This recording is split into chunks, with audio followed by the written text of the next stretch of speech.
Hello people, this is Mark from Courage Change Works. I hope that you're well.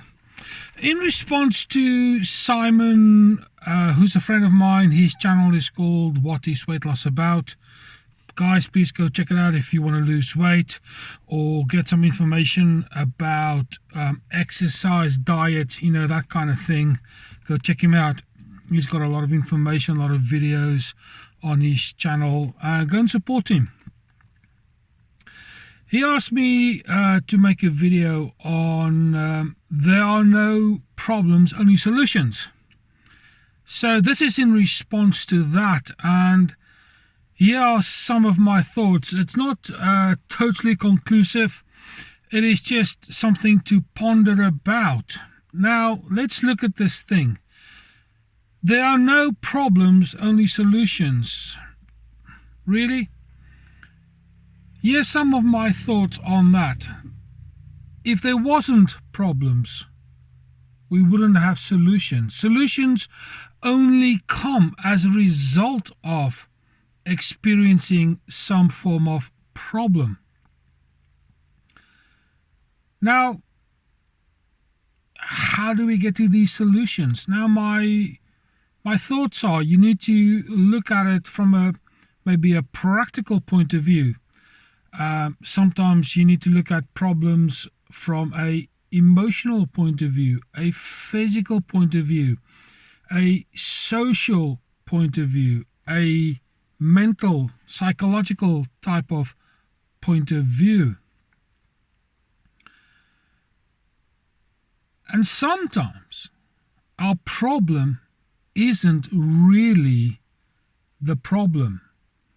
The presenting problem is only the experience of a situation that the individual might feel is the problem. So they may come to you and say, my problem is X, Y, and Z.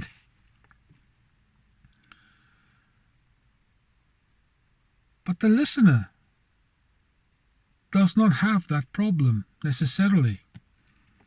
So from that point of view, it all depends on who is the person who is experiencing the problem. Because if you look at the standard Jamaican attitude to life, don't worry, be happy. There's no problems. It's my pleasure. It's that kind of attitude to having a more relaxed, calming, pleasurable outlook to life. So when you're experiencing these things called problems, it might be that your outlook in life needs some kind of adjustment to having this more laid back, relaxed kind of outlook. That could be your problem. The solution might be move to Jamaica or learn to adopt their attitude, their way of life. That might be the solution. But in saying all of that, that might cause some other problems. Of course, then we need to start looking at different solutions to said problems. Now, let's look at this from another point of view. Like I've said before, maybe the presenting problem isn't necessarily the problem. I'll give you an example. I'm studying hypnosis and hypnotherapy, so people might come to me and say, I can't sleep at night. They come with the idea that they might have insomnia. But what they might not necessarily understand is insomnia isn't the real problem.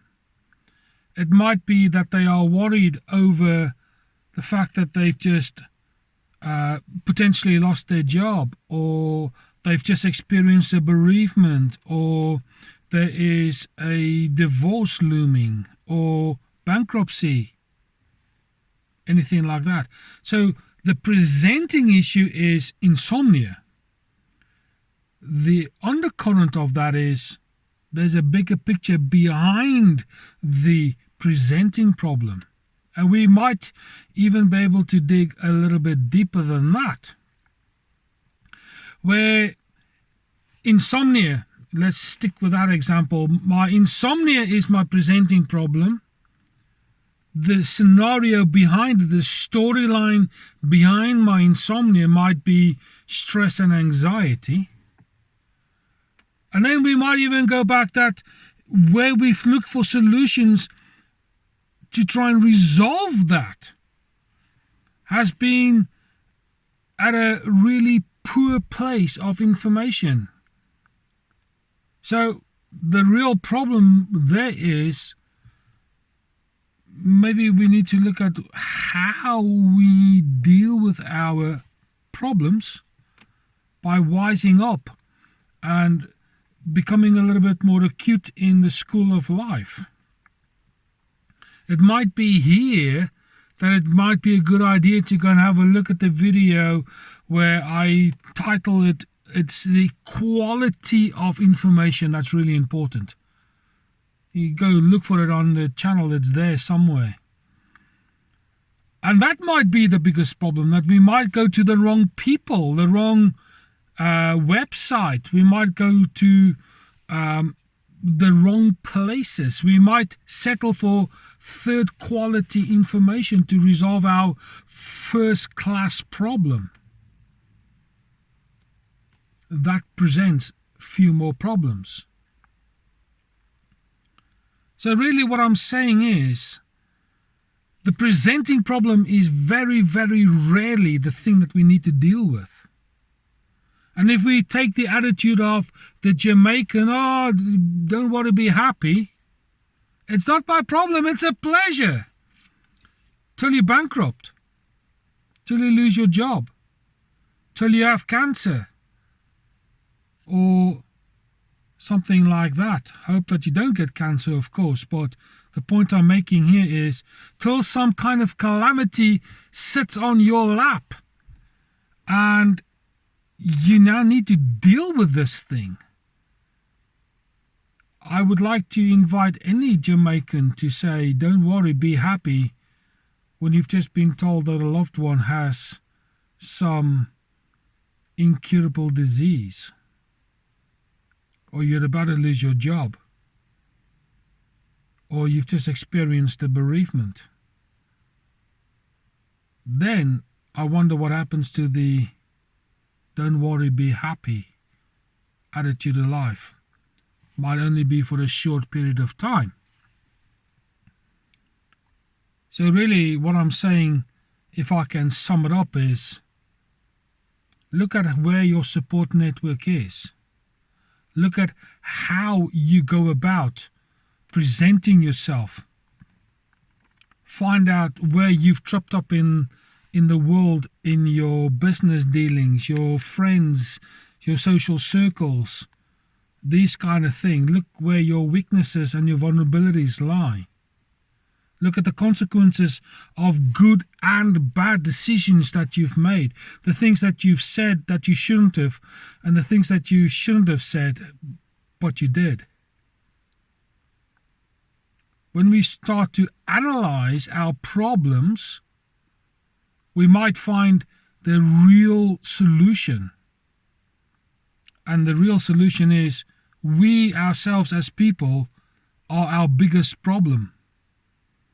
And I would say this, that we are far too immature to realize that we are the enemy to ourselves. We are the enemy to society. Our selfishness and our egos, our egocentristic attitudes is the real problem. And our pride and stubbornness often stands in the way to the real solutions in the world. Never mind ours, but in the world. And once we correct us, not someone else, but when I fix me, then only then will I find the real solution to my problems. And this little example that I've just given, it's me. So do some soul searching. fix you, chances are your problems will dissolve slowly, one at a time. So when you do then find other problems that come your way, because you are aware of who you are and where you go wrong in the world, chances are you'll find the best solutions. Simon, what is weight loss about? I hope I've answered your question, and let's hope that there are some solutions in the quest to find more answers, in this whole attempt to dissolving problems. I don't think it will ever take place, because the world is evolving rapidly because of man's creativity and ingenious design. But equally, the world is expanding with man's stupidity and selfishness, because we are so self-centered, every single one of us, in our own unique ways. That, my friend, is the real solution. Fix me first before I attempt to fix the problems of the world or the problems of others. I hope I've answered your question. Guys, if you find this video to be interesting or thought-provoking, please like, share, subscribe. When you hit the little bell, pick all, because then you will get every single video that we upload. And as far as problems are concerned, me and Laura, we have experienced many a problem, particularly in toxic relationships. And as we give our life experiences, our lessons that we've learned in life, I hope that a sentence or a phrase is the answer to your problem when it comes down to survival skills in toxic relationships, things to look out for and stuff like that. Because ultimately, we come from two different points of view. We come from two cultures, albeit that I was born and raised in the good country of South Africa. We come with one agenda, and that is to empower, to equip, and to help people be set free from the prisons of their mind and heal the heartache that is deep within, trying to solve people's problems by giving information based on real life experience. That is it, my friend. All I have to say at this point in time. This is Mark from Courage Change Works, and I'll speak to you soon.